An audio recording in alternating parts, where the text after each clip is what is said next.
So I'm going to share my screen, show you what we've got in store for you. So again, from the home screen, once you come into Canvas, let me just make sure I'm in student mode. There we go. And I appreciate y'all showing up. There's a core of you, about 20 to 25, that show up here regularly, which is great. Keeps us in touch and moving forward. So we're into 14, which are integration techniques. And you'll see it's nothing as far as the techniques, nothing is new, or the integration part, nothing new. It's just kind of some of the techniques we have to do to set them up. So 14.2, I finished up last night. I revised the PowerPoint a bit to bring in some examples from the homework, so it's a little more appropriate. And then there's a PowerPoint with the solutions written in it, so you could pull that up sort of as notes. And that's the PowerPoint notes that are in the video itself. And again, it's just really the area between two curves. So what we do is we figure out which one's on top, which one's on bottom. We subtract the two functions, and then we integrate. So it's pretty short as far as the video or the PowerPoint instruction. It's just draw look at the graph, figure out what's on top, and then which way you're subtracting. So what I did is I spent the video, it's about 40 minutes.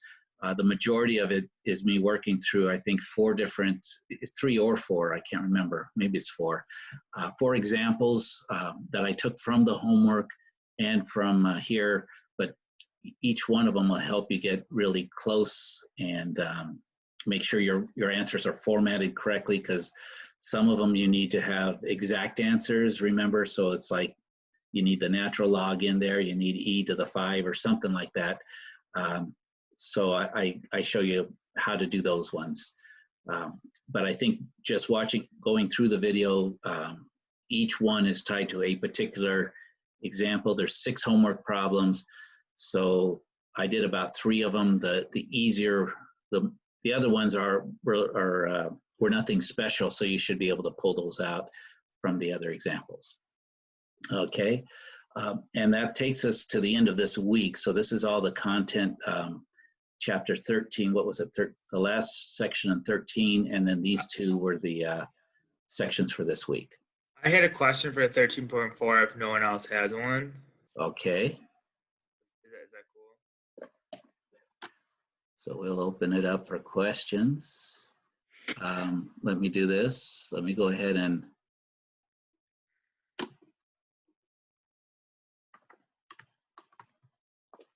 grab a sign. Let's get in here.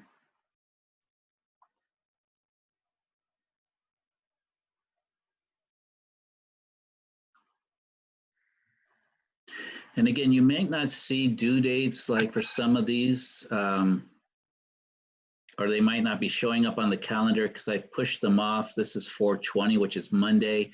I'll move them again. I have no problem, we're in 13.4, there it is.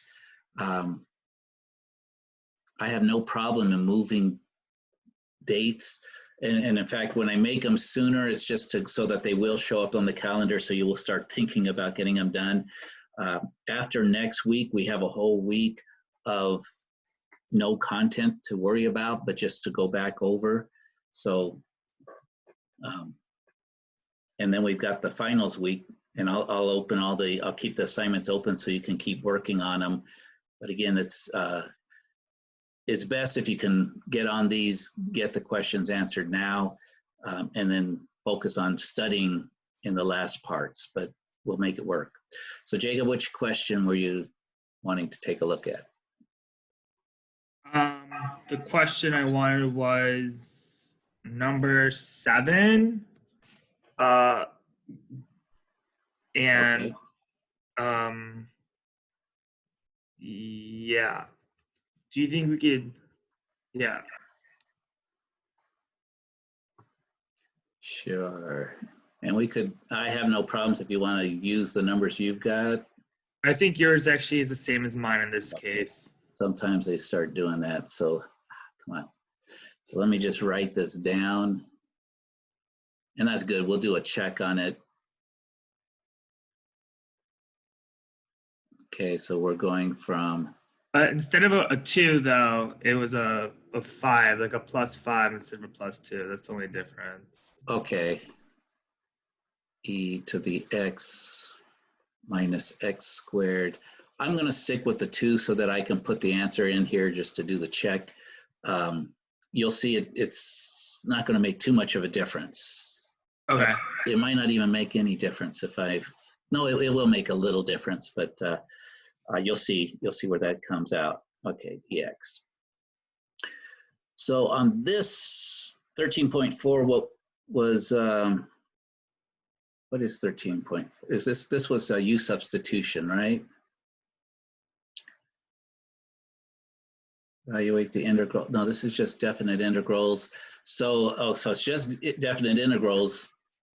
It could involve U substitution. And in this case, the reason I see it will involve U substitution is this exponent up here, if you take its derivative, you get 2x, and that's where that's coming from. So what we want to do is let U be equal to the exponent. Then we take the derivative of both sides. And so this is negative 2x dx.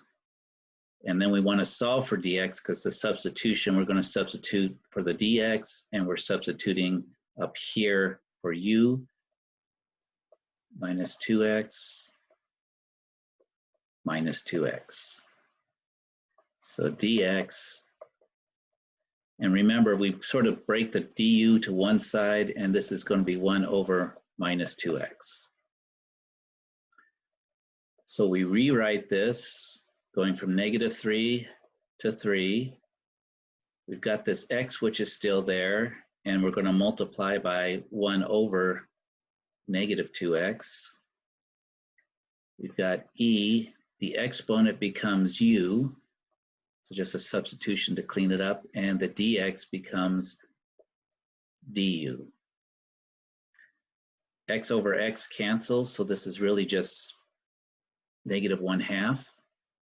So what I'll do is I'll move it out here and then just kind of obliterate it, okay? And so the integral is just e to the u. So how does that integrate? It integrates just as e to the u. The -1/2 comes, is a constant multiplier, so we multiply it. And then we've got our limits of integration, -3 to 3.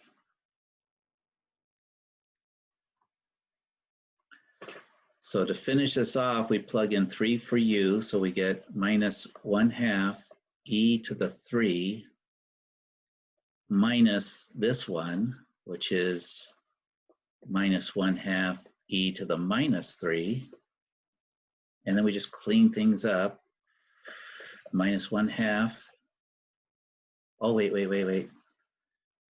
You didn't stop me on that, did you? Did anyone see my problem? What did I do wrong? I did something really bad. You forgot the U. Yeah, I forgot to back substitute for the U. Thank you. Good. So let's, and I'm on live. Can't undo the live. So let's give me my eraser. Come on. Here we go. So let's erase all of this. Actually, I should chose the big eraser. Give me a moment.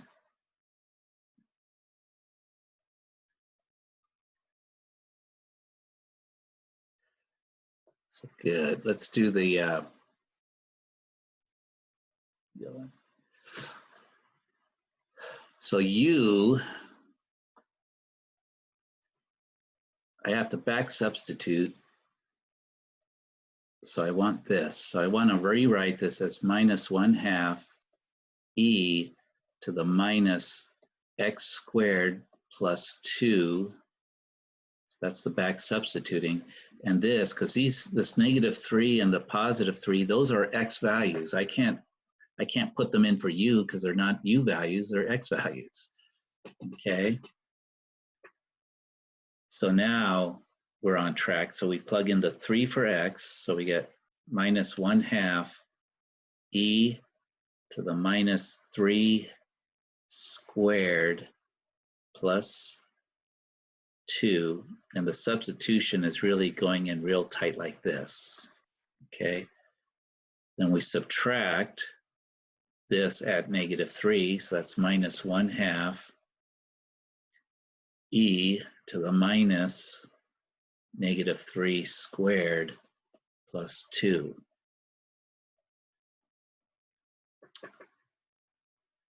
Oh, I think this is the one that, anyway, 3 squared is 9. The negative gets attached. That's negative 9 plus 2. This becomes e to the minus 7. So minus 1/2 e to the minus 7.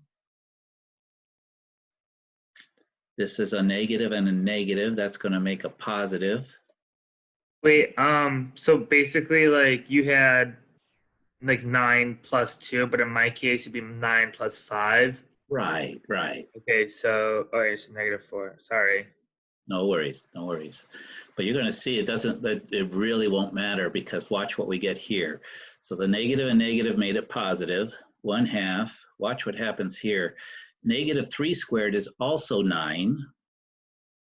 So you put the negative on it, so it's negative 9 plus 2, which is negative 7. Notice you've got, this is negative, this is positive. They are exactly the same thing. So what does that equal to? 0. 0. I remember this one. I go, oh, that's kind of, we go through all that work and the answer is 0. And again, it doesn't, whichever version you end up getting, as long as I think they're always going like from negative 3 to 3 or negative 2 to 2. As long as those are the same, it's symmetric. And yes, the area is just 0. And watch, I'll put that in. And then we'll check it.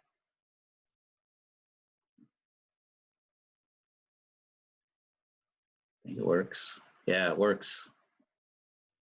So this is one actually we could have, because it's an exact, we could have probably, well, not just probably, we could have done it graphically, because it would have came up with a area of 0. So you could put this in your calculator and use the feature going from negative 3 to 3, and you'll see that's got area of 0. Cool, thank you. So now you all just go in and say, oh, I'll just put in 0, but that's okay. But yeah, that was a little complicated one. Mr. Littlecrow, Yes, I had sir. a question regarding the 5% extra credit on the homework. Yes. So on the 13.3, I did it on the day it was due, but only half of it. So it came up to like 102.5 total. Okay. And I was just wondering if that's just gonna stay, or is that ever gonna move up to 105? No, I'll round them to 105. Because I'll go back and make them all as long as you're getting them done. I'm going to give you all. And here's the thing: is that 5%? I mean, it sounds generous, but when you calculate it, it's 5% of the homework grade. It'll make only maybe this will be anticlimactic, but it makes a difference of 0.4% on the total grade. So it's enough to maybe round you up to the next, but it's really, so yeah, I'm gonna, if you've been engaging, even if you're up in the 95s on ones, I'm just gonna, I'll make it all good. Okay, thank you so much. Thanks, Mr. Littlecrow. That's really cool of you. Well, anything to do to help, because I'm used to having homework count for actually substantially more. I would like it to be like 40 or maybe 50% of your grade, and then testing be maybe 50%. But only 25% is based on the quizzes and the homework. So that's what makes this course part of what makes this course the difficult it is to get the grades. But because you really, it's if you do well on tests, it's great. But you know, you could do homework is a lot. I think should be a little bit higher. But again, my voice says only so much. So I'll do that. Yeah, I'll make them. I'll round them up. There's a couple in here that come up that are hard, you know, and then when there's only 4 questions and maybe you worked on one and didn't quite get it, you know, it shows 75%. That's not fair. You really did work on it. So again, as long as I can see you've attempted everything, I round it all up to, I'll get you the whole 105. And I'll start looking at those probably at the end of next week. During that week, we've got a week for just review. I'll figure most people will be hopefully done with the homework by then, or at least attempted at the one time, and then I'll get those in. Excuse me, Professor Littlecroft. Yes. I have a quick question for you. For 14.1 homework, they required to evaluate the integral using integration by parts where possible. And by parts, does it mean basically the same process as we're going through with U, separating the integral into a few pieces and assembling it together? Yes, exactly. Okay. And you can even use that same template. So part of it, they use a U and a V. It's been, see, I already forgot it. But yeah, you decide which part is the V, and, or sorry, which part is the U, and then which part is the dV. So then half of it you take a derivative of, the other half you integrate, and by doing that and putting the pieces together, you end up with something that can be integrated, that usually can't be integrated by other means. I have a question. Okay. If he's done with his, yeah, I'm done. Okay, Okay. cool. Thanks. Could we do number 3 from 14.1? Because I did it, but my answer was wrong, and I don't know what I did wrong. So maybe I could give you my numbers if our numbers don't match, and we could like do it like that. Basically, everything was the same, but on the bottom, mine was e to the power 8x instead of yours is 6x. Right. So that's the only difference. Yeah. It took me like 20 minutes to do that one, and I still couldn't figure that out. Yeah. Did you watch the video on that one? I did watch the video, and I looked at notes. Okay. So let's see. It's probably good. The good news is it's probably a simple error. Yeah, that's what I was thinking too, but I'm not like really sure. So it was the same thing. Let's see. With green.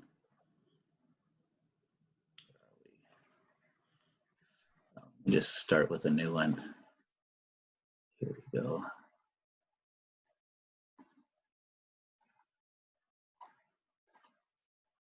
Put that one down. So you've got integral, the 2x plus 1 is going to be the same because for everybody. And then we had e to the 8x. Okay. Evaluate the integral using integration by parts where possible. Let's see if I can do this free. I'm not even sure I can do this freehand or not. Well, the first thing I did was I rewrote the equation. Or is that like okay. Like this, and then e to the minus 8. Good. Yeah. Yeah, so that should be your first step. And then what we look at is the part we want to call V is the part that when you take its derivative, it goes away. So what we want is this part is going to be our V. Wait. Do I have my parts right? And this part back here is a,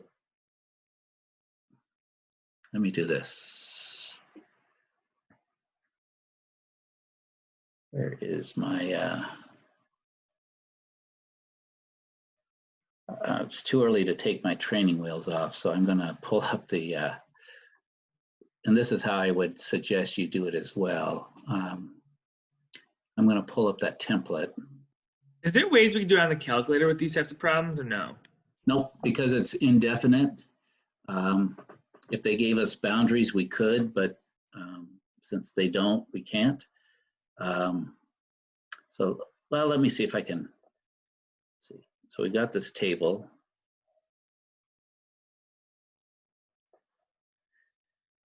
This part goes right here. I think it's U. I think it's U, right? I think that's the U, and then this part here is what we call dV. So we took this part, which is our U, and we took the derivative.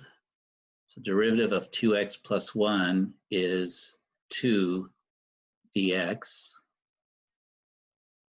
This part is our dV.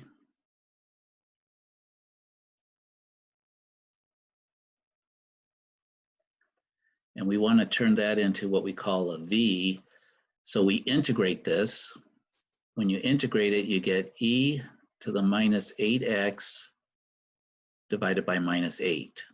So whatever you got here, if you like we had the 6, it would have been minus 6 dividing here. And then we copy it over here.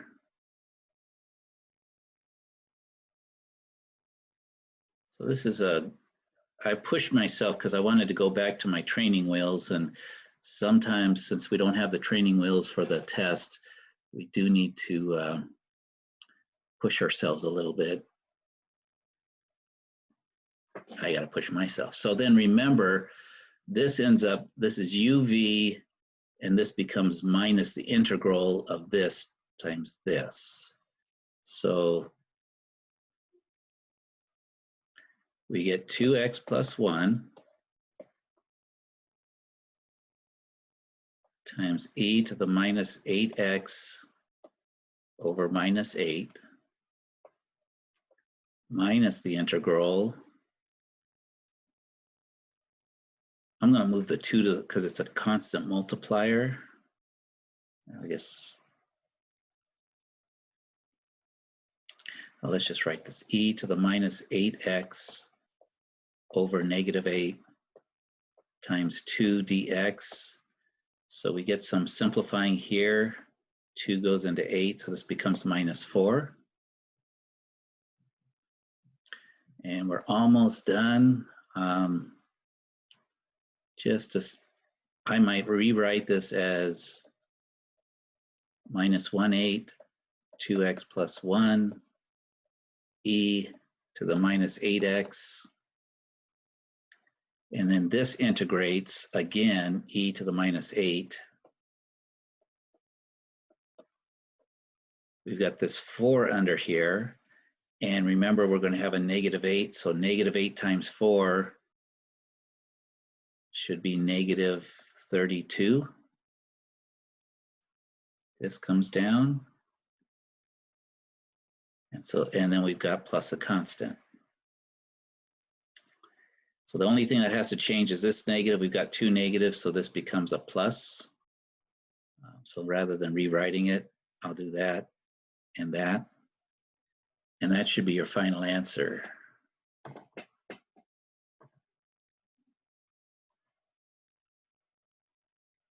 Use C for the constant of integration. Yeah, so we got to do that. Is that what you came up with? Did you see any?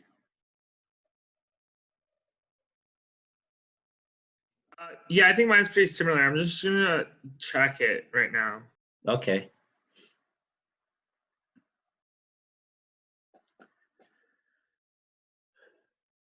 What else have we got? Mr. Little Crow, I had a quick question on this. Yeah. I don't know if it's because my brain's not working right now, but for the V, like right under the dV, it says e to the negative 8x. Why do you divide it by negative 8 and you don't like add a 1 to it or subtract a 1? Okay, so whenever we've got e, just remember e is its own derivative and its own integral.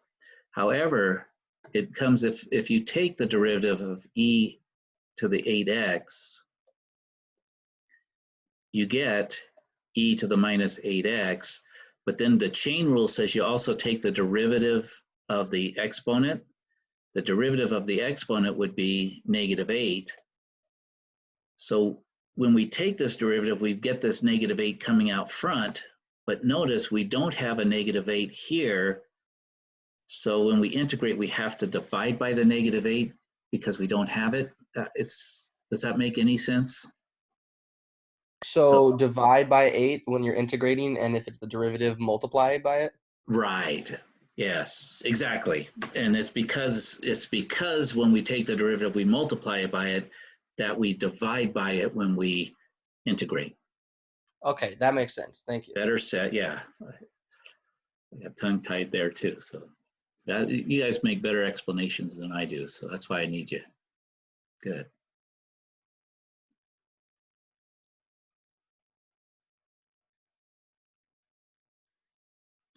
So e to the x can become one of the simplest integrations, but because it is so simple, you go, what's going on there? And it's different. We don't add the 1 to the exponent because it's an exponential.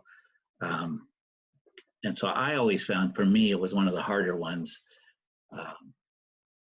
But then once you get on it, and it starts, okay, it's actually not as bad, but it takes longer to get used to it. What else? Wow, it's a good time. It's 11:11. That's the magic hour. Or my student says that's the angel hour. Whenever you get times like that.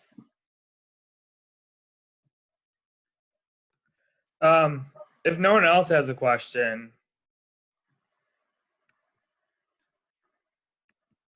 then can we do number 4?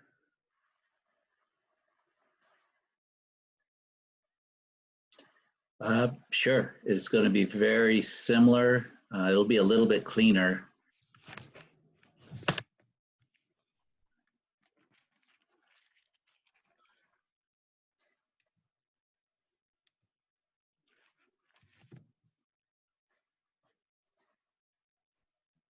So number 4, and it looks like we're all going to have the same question on this one.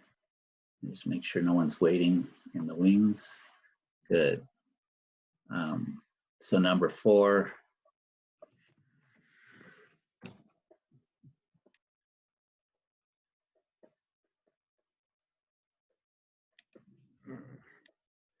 And let me see. Yeah, it doesn't say round or anything, so we're actually going to need to do it this way.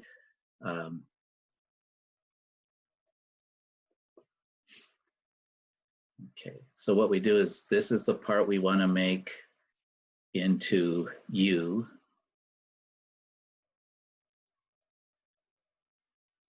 So just kind of make our boxes. Wait, I have a question. Sure. What's the formula? It's like u times minus what? Like in the formula. So once we get to u and the v's, like what is the formula? So we're looking for u and dv, and then the formula is u times v minus the integral of v du. Okay, thank you. Sure. So u, once we pick it out, it's going to be this x plus 1. So that just gets copied down there. The dv, this part, is going to be e to the x dx. So we're going to integrate it so it becomes v. So the integral of e to the x is just e to the x. That's why this one's, and notice, because there's no constant, I guess you could say it's divided by 1. That gets copied down here. And this one is not a copy, but you take the derivative, because this is, this is going to be du. So derivative of x is 1. So that's just 1 dx, or just dx. Okay. So when we put this one together, it's uv, so it's going to be x plus 1 times e to the x. So I'm multiplying these two boxes together. And then this one becomes, I think they do this one, it's going to be the minus the integral of e to the x dx. Okay. Plus c. And then we just, well, yeah, when we get, but we have to do this integration first. So then it's just copy this part down because it's been integrated. When you integrate e to the x, you get e to the x, and then we put the plus c here.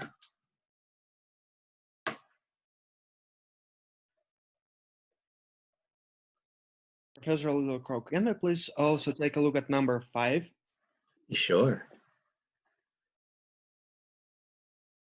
Now this one,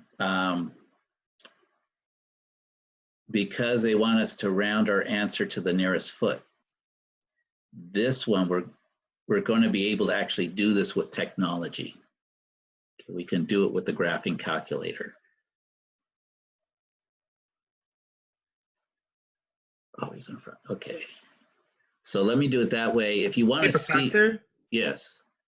what you gave us was wrong for number 4.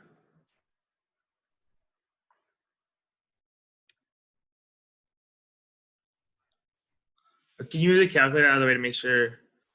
Yeah, no, I copied it down exactly how you, yeah, no, I was wrong. Oh, because I didn't finish it. Okay. The reason Sorry, bud, we're gonna have to wait for number 5. No. Because they give us limits on it for number 4. So what I should have done, instead of plus a constant, I should have said this is going from 0 to 1, right? And so to get this final answer, and we'll do this and then we'll finish off 5, we put in 1 for x, so you get 1 plus 1 e to the 1 minus e to the 1 minus, now we put in 0 for x, 0 plus 1 e to the 0 minus e to the 0. So this gives us 2 e to the 1, which I'll just write as 2e, minus e to the 1, which I just write as e. Inside here, 0 plus 1 is 1. E to the 0 is 1, so this part's 1, and this part is 1, e to the 0. Distribute the negative through, we get negative 1 plus 1, right? This becomes a negative 1, this becomes a plus 1. So this goes away. 2e minus e is just e.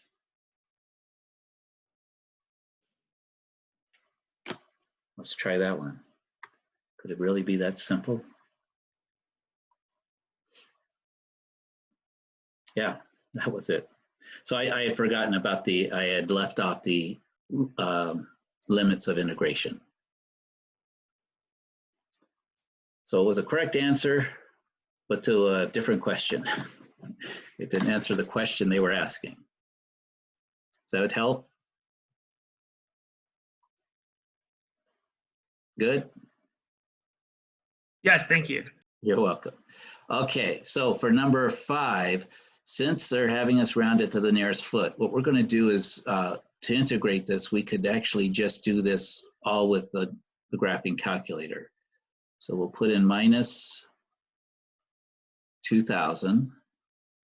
Instead of t, we put in x, and then we put. Why is it minus 2,000? In the equation, it says regular 2,000. Good. Just because I wanted to throw it in there, I guess. Good. And then it's minus x over 120 in this case.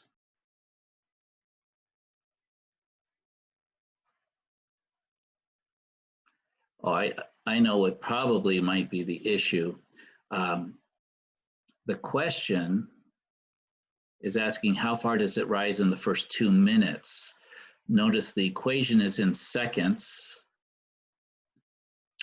So when we, let's see, so what we're going to do is our limits need to go from 0, the first 0 to 2 minutes, so that's 0 to 120 seconds. Does that make sense? 0 to 120 seconds. So I'm going to look at our window. 0 to 150 should be fine because we're going to go 0 to 120. How high? This is at 2,000. My Y max, I think on this one, let's go with 50,000. Can't remember how high we need to go. Let's graph it. Oops, 50,000 wasn't enough. So I just want to be able to see everything. Let's go for 150. Maybe that's too much. Yeah, that's too much. So I'm just trying to get us a maximum window.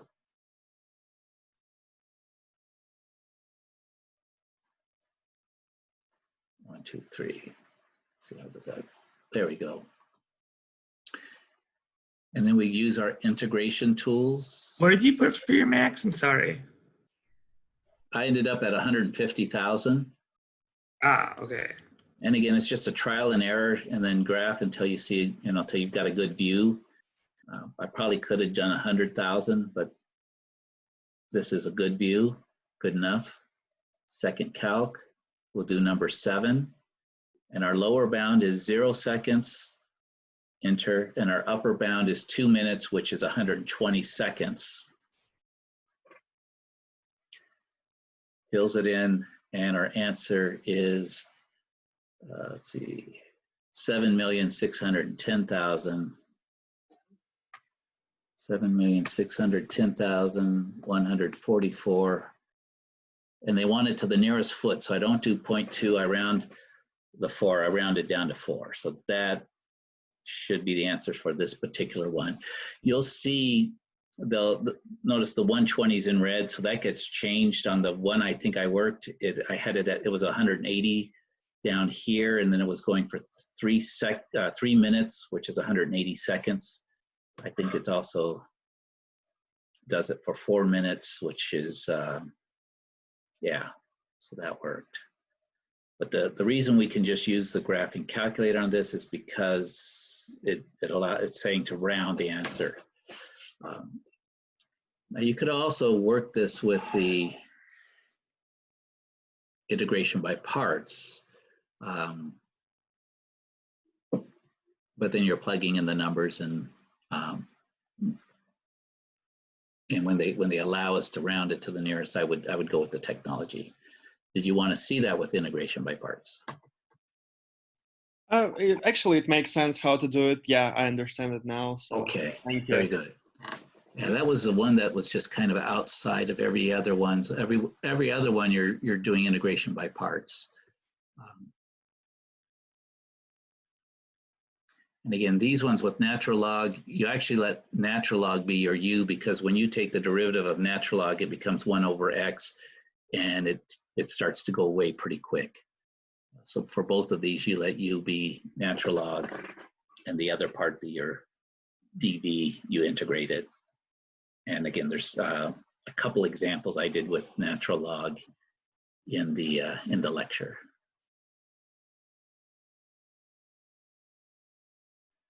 Okay. Getting down. Any other questions? Professor Crow, Yes. on 13.4, for number 14, I did it, and I also looked at a practice version for it, and the answer says it's 650, but then when I plugged in 645, it said it was correct, even though it says round your answer to the nearest 10 millimeters. There's 10 milliliters. And they counted it correct? Yeah, after I plugged it into the calculator, I got 645, and when I press show answer, it says 650, and Right, rounded to the nearest, so 645 would round to 650. What it may have done is they have tolerances, and so when you put in 645, it said, you're close enough. That would have rounded up. I'm sure that's what it's doing. Is it realized you didn't round it to the nearest 10 milliliters, but that your answer actually would have rounded to it, so it gave you credit for it. Oh, okay. It probably would have also given you credit if you put in, what is it, 650 was the answer? 650. 650. Exactly So right. yeah, if you would have put in 654, you probably also would have got the right answer, because that sounds like that's what they're doing. They're putting a tolerance. Anything that would have rounded to 650, they're counting as correct, which is nice. That's good to know. I didn't know that they would do something like that. Thank you. You're welcome. Good job. Good job. And see that a lot of students will say, "Oh, I got it right. I don't worry about it." But it's those kind of things you want to. Sometimes, even though it's marked right, you want to know why. Why did they mark it right when it's my answer doesn't match theirs? So that's good. That's good. Thanks for asking. Anything else? It's Friday. I don't know. It doesn't feel any different than any other day, right?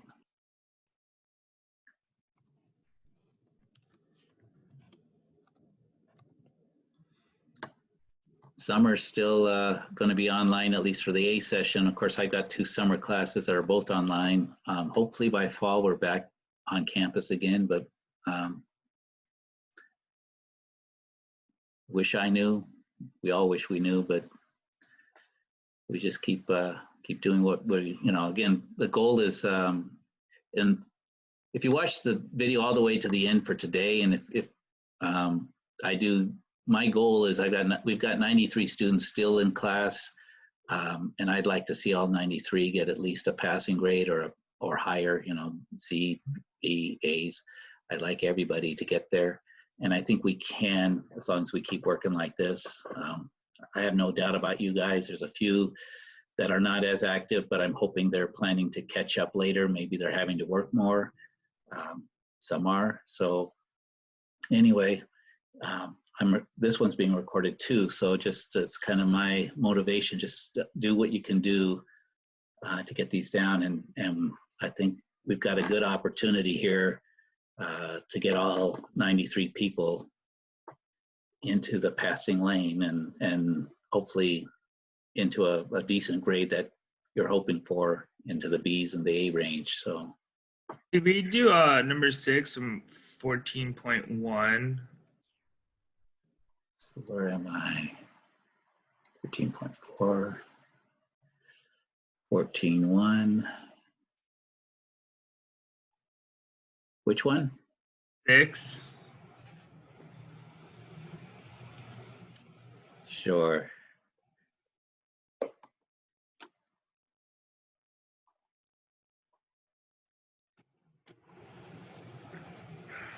Let's see. Let's just get a new sheet of paper here. Number 6, so you've got x to the 5th, natural log of x dx.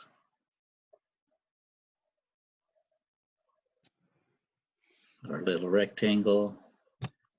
Whenever you have natural log of x, that's usually, at least what we're dealing with, that's what you want to make your u. And then you take its derivative. Derivative of natural log of x is 1 over x dx. So what that leaves over here, this becomes the integral of x to the 5th dx. That's our dv part. So we integrate it to get to v. So integrating, we add 1 to the exponent, 6, and then divide by that new exponent. That's our v. Copy it down here. And then put the pieces together. And as you'll see in the videos, I say put the x part in front, just because with natural log, so I'll put x to the 6 over 6, natural log of x, minus the integral of these two pieces put together, x to the 6 over 6, 1 over x dx. So this simplifies a little bit. The x goes into the x to the 6, so this cancels and this becomes a 5. Okay. And so the last step is to integrate this. This is just x to the 5th over 6. So our final answer is going to be x to the 6 over 6 natural log of x minus, we add 1 to the exponent, so that's x to the 6. Divide by that 6, and we've already got a 6 there, so that's 6 times 6, we get 36 plus a constant.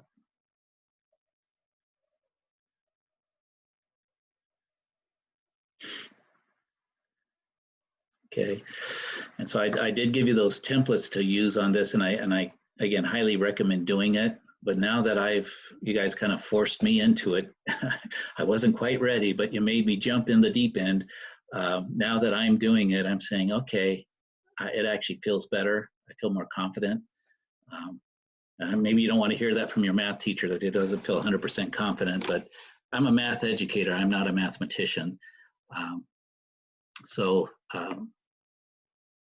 I'm a little rusty on some of this stuff because I don't do it every day. It's not, I don't enjoy math. I enjoy education. So, but maybe push yourself a little bit and try to just do it without the template, remembering what it is, and it'll come through. This just these little 4 boxes. Mr. Little Crow? Yeah. Why did you go from x to the 5th to x to the 6th in the answer? Oh, okay, because what we had here, we're integrating x to the 5th. It's a little bit sloppy, but after canceling, we had x to the 5th over 6 dx. So we add 1 to the exponent and then divide by this new exponent. So notice we get x to the 6th over 36. Okay, I got it. Thank you. Okay, good. Yeah, it's hard to see what's going on inside my head, and even if you could, it's a mess in there. So it's, but that's what that was actually the most helpful when I got through. Is I had a teacher who was, maybe I've told you, at Portland State, who was dyslexic, and watching him work through problems, even it was when he made mistakes that I understood, because I was making the same types of mistakes he would make. And he would on purpose, he was a mathematician, but he would on purpose try to forget how to do things, so that it was like he was looking at each time he looked at a problem, it was new to him. So he really helped me to learn how to think through problems, which is invaluable, because, I see these polished mathematicians, they make it look so easy, but sometimes I just can't follow what they're doing. And what I need to do, I need to know is when I do make my mistakes, which I will, how do I get out of them, and how do I spot them? I think that's the most valuable lessons I learned in my education.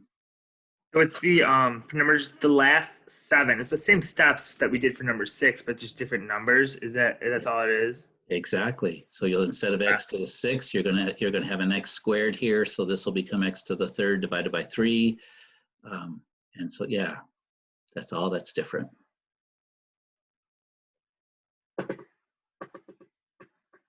So just get comfortable with doing those different integrations, see how all the pieces fit together.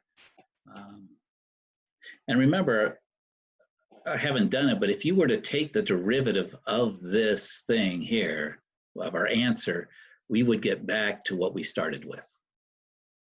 Okay, but it's a whole nother process, and probably maybe another 10 or 15 minutes sometimes, because we've got a product rule here, which we won't be testing you on, right? Because that was on test 2. So that's the advantage you have. You don't have to worry about anything from test 2, except for how it helps you understand this stuff. All right, folks.